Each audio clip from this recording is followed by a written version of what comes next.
Hello, I'm in Project Cars at Silverstone with the BAC Mono, and I'm just going to talk through driving this car as if it were a real car. Now it's June the 14th and Le Mans 24 is on, so why am I not watching that? Well, I can't watch a race for 24 hours without going insane, but we'll get back to that after doing this. Oh, it's a nice helicopter in the distance. Awesome thing that notes Pcars is it's got the option to have an engine starter button, which is completely pointless, but adds a little bit to the immersion of making you think you're starting a car and all the little processes that go on with it. Nonetheless, let's go. Marshall's having a nightmare because some idiots parked a BAC Mono in the middle of the track on the straight. Don't want to do that on a track day. Starting things off, good force feedback here. Feel the track texture and the car waiting. Seems quite slippy. Oh, it's very slippy. It's like driving on snow. So get things going a bit. Warm up them tyres.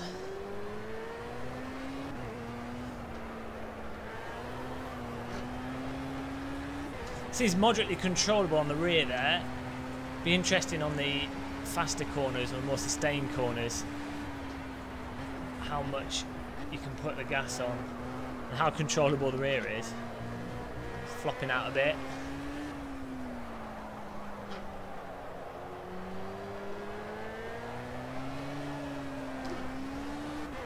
You can balance it a little bit there. Oh, I feel like I'm understeering a lot around that corner.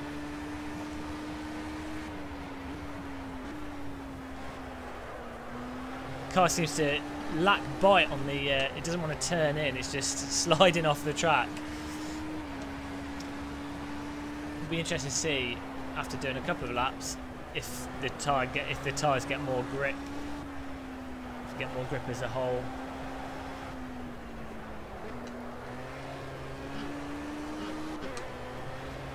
It does seem that the camber of the track is affecting the grip a lot. Maxing out the engine there. Maybe it'd be worthwhile changing the setup to something that has higher revs in the 6th gear. This is all defaults. I'm going with the default, the first tyres that come up by default. Default setup, everything default. Loving the default.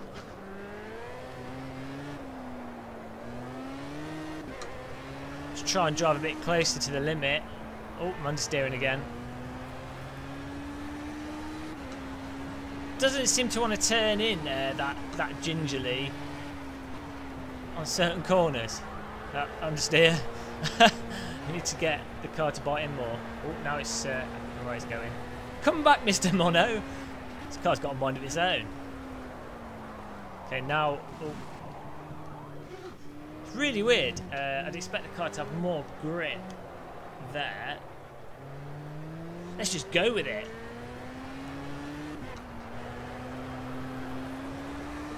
In general though, I don't normally care that much about specific grip levels. I just like the car. If the car's nice and controllable, then it doesn't matter how much grip you've got. As long as you can play with that grip, that's what's important. Whether or not it's realistic or not, I don't know, because I've never driven this car. I've not even seen that many videos of the BAC Mono. I think Top Gear did a review of it. Chris Harris, I think, has driven it as well. If he has done, I think I've watched that, and I think he's done a video of it. Don't go insane. That's what happens when you watch Le Mans for 2 hours straight. Your brain just falls out your face. Definitely check out all of Chris Harris's car videos there. They're all awesome. Very good at presenting how cars handle and driving them in different ways, ragging them as well as driving them normally.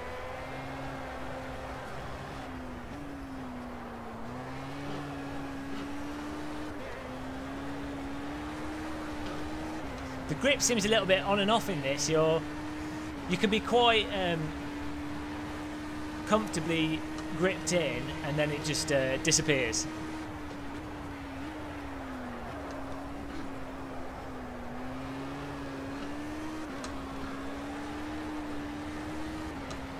Should probably be a little bit smoother with the accelerator, but I'm just ramming it on. Whoops, just for fun.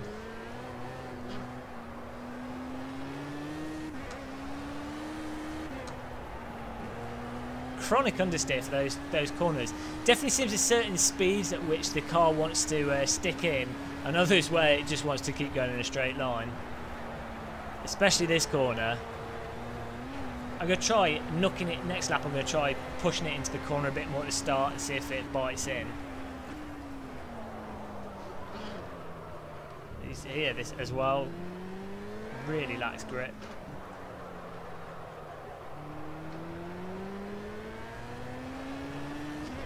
Gonna recline back. Hopefully it'll still be here. Let's turn the mic, move the mic a bit. There we go. Crouch forwards is not the best way to drive.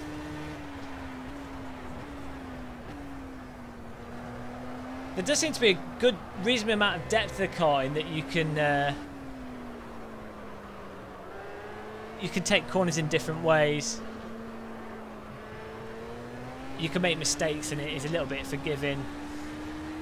As you can clearly see, miles off the pace at the moment.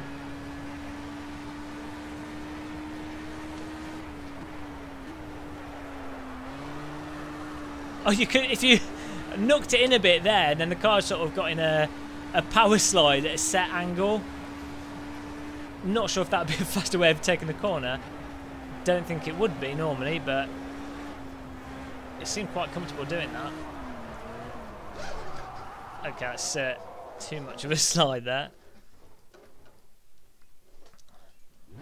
Oh, the start button comes into action.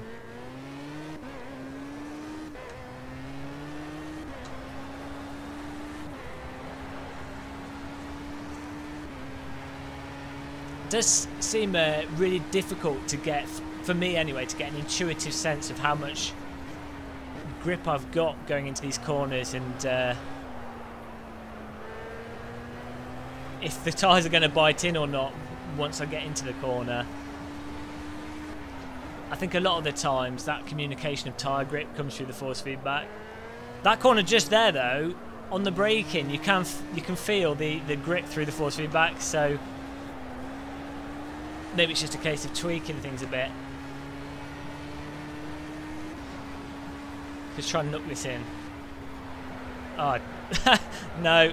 I dabbed the brake, expecting that to load the car. I mean, the brake balance might be set to the front. Set to the... What am I talking about? Set to the back. It just won't turn in it on certain corners at certain speeds. I don't seem to be able to get it to turn in.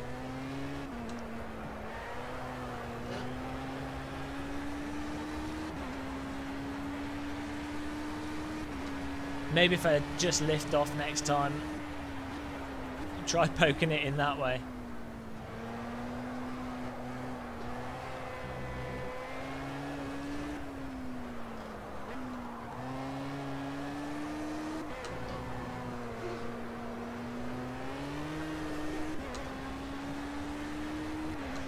I think the self-aligning, talking the force feedback's a bit weak. I really like having the force feedback really push my wheel around.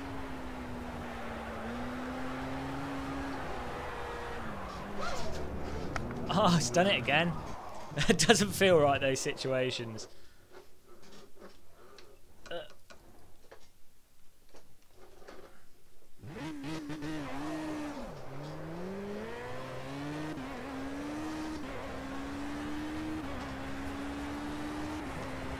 All clear. I'm finding this really hard to gauge if the car's going to grip the road or not in certain situations. There is a lot of controllability to it, not through all the ranges of movements, but in general operation there's a lot of controllability and forgivingness to the car, so you can explore a little bit. That's nice and satisfying, powering out of that corner. Oh, finish. I didn't know I was doing a race, apparently.